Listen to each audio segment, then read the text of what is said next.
আমরা আজকের জানব ভারতের বিভিন্ন স্থানের প্রচলিত উল্লেখযোগ্য উপনামের সম্পর্কে। তাহলে চলো জেনে নিই। প্রত্যেকটা তথ্যই কিন্তু খুবই গুরুত্বপূর্ণ, তাই সকলে মনোযোগ সহকারে শোনো, পারলে নিজেদের খাতায় নোট করে নাও। দেখো, উপনামের নাম আলোচনা করব, তারপর স্থানের নাম। ভারতের রোম, এশিয়ার রোম কাকে বলা হয়? দিল্লিকে। নেক্সট, ভারতের মশলার বাগান, ভগবানের নিজের দেশ কাকে বলা হয়? কেরলকে। পরবর্তী, ভারতের যমজ শহর, হায়দ্রাবাদ, সেকেন্দ্রাবাদ। ভারতের যমজ শহর বলা হয় হায়দ্রাবাদ, সেকেন্দ্রাবাদকে। পরবর্তী, নীল পর্বত বলা হয় নীলগিরিকে। মেঘের আবাস বলা হয় মেঘালয়কে। উৎসবের শহর, মন্দিরের শহর বলা হয় মাদুরাইকে। পরবর্তী, স্বর্ণ মন্দির শহর বলা হয় অমৃতসরকে। পরবর্তী, প্রাসাদ নগরী, সিটি অফ জয়, প্রাসাদ নগরী অথবা সিটি অফ জয় বলা হয় কলকাতাকে।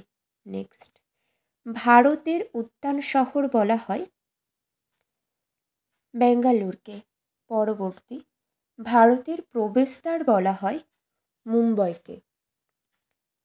নেক্সট, গোলাপি শহর বলা হয় জয়পুরকে। পঞ্চনদের দেশ বলা হয় পাঞ্জাবকে। পরবর্তী, আরব সাগরের রানী আল কুজ্জা বলা হয় কোচিকে। নেক্সট, ভূস্বর্গ বলা হয় কাশ্মীরকে। ভারতের বোস্টন বা ভারতের ম্যানচেস্টার বলা হয় আহমেদাবাদকে। পরবর্তী, হ্রদের নগরী বলা হয় উদয়পুরকে। নেক্সট, দাক্ষিণাত্যের রানী বলা হয় পুনেকে। পরবর্তী, হিমালয়ের রানী বলা হয় মুসৌরিকে। নেক্সট, ভারতের পিটসবার্গ বলা হয় জামশেদপুরকে।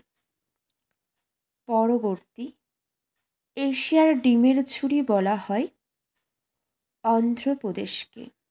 নেক্সট, ভারতের রুর বলা হয় দুর্গাপুরকে। যে তথ্যগুলি আলোচনা করলাম প্রত্যেকটা খুবই গুরুত্বপূর্ণ, সকলকেই মনে রাখতে হবে, সেই জন্যই তুলে ধরেছি। আর কারোর কোনো প্রশ্ন থাকলে অবশ্যই কমেন্ট করে জানিও। আজ এখানেই শেষ করছি। সকলে খুব ভালো থেকো।